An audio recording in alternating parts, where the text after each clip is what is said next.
समस्तीपुर में घटना हो रही है, पटना में घटना हो रही है, कोई ऐसा जिला नहीं हो रहा। लगातार जो है अपराधी जो है बेलगाम हो रहे हैं।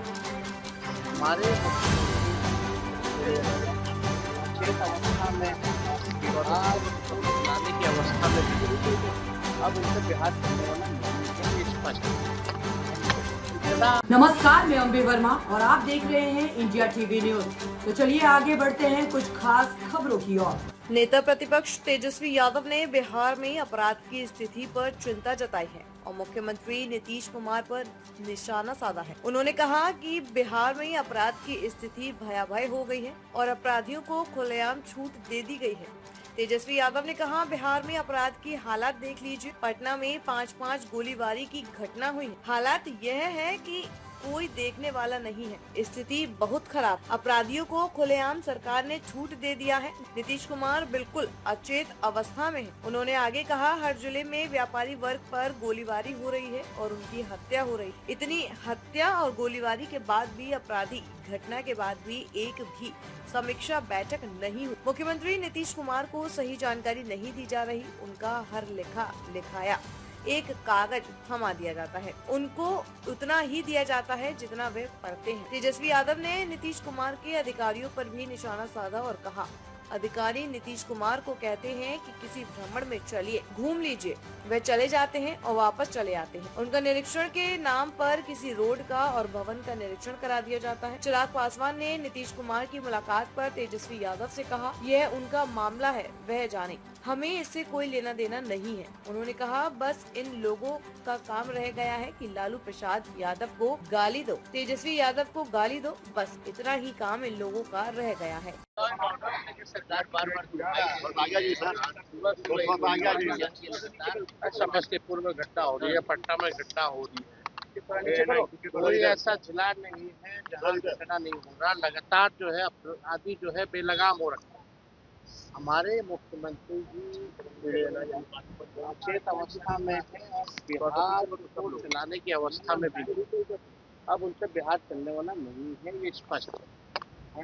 इतना हड़कंप मचाए हुए अपराधी पूरे बिहार, एक बार भी कोई समीक्षा कर रहा है क्या? कोई समीक्षा नहीं।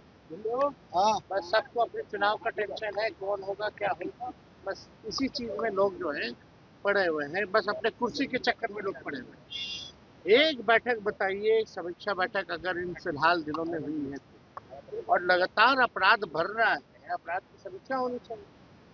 ये पूरी तरीके से अपराधियों को खुला छूट दे रखा है, फील्ड जो है खुला दे रखा है। कितना व्यवसाय की हत्या हुई, कल भी हम डाले इस बात। हर जिले में हर जगह जगह व्यवसाय की हत्या हो, रेप हो रहा है, बच्चियों पे अत्याचार हो रहा है।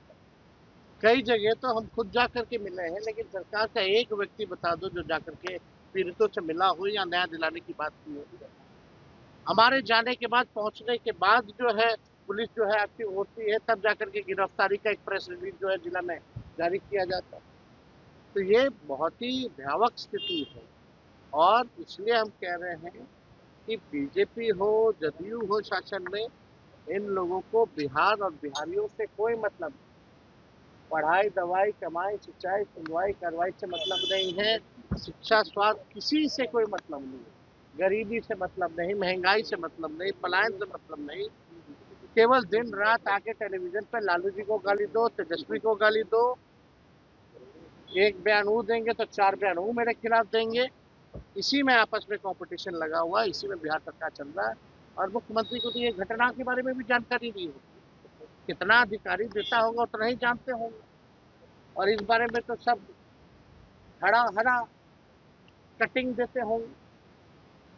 तो और कोई सवाल होगा? एक सवाल है, तेजस्वी जी, कल चिराग पासवान को लेकर एक पोस्टर लगा और कहा गया कि उनको बिहार का मुख्यमंत्री बनाना चाहिए, और आज अचानक ही चिराग पासवान मुख्यमंत्री से मिलने चले जाते हैं। ये उनका मामला है, वो लोग जाने क्या है। इस पे कोई हमको टिप्पणी करने की आवश्यकता नहीं, ना ही कोई गंभीर बात नहीं, एक बात कही उन्होंने,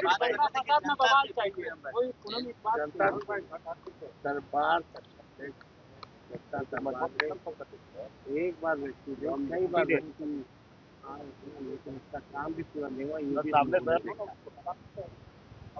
ये तो अफसरशाही है ना। जब अधिकारी बोलेंगे तो मुख्यमंत्री बैठेंगे, जब अधिकारी बोलेंगे तो पट्टा में रोड निकाल को घूम लेंगे, निर्माण करने वाला भवन घूम लेंगे, काम पूरा हो गया मुख्यमंत्री का। बहुत मेहनत होगी, यही है सच्चाई और क्या है। आप सच बोलेंगे तो फिर उधर से लोग गाली देंगे, फिर बोलेगा 20 साल पहले क्या। अरे भाई आज की बात करो, 2005 में जो पैदा हुआ है वो आज 20 साल का हो गया है, उसके भविष्य के बारे में बात कीजिए।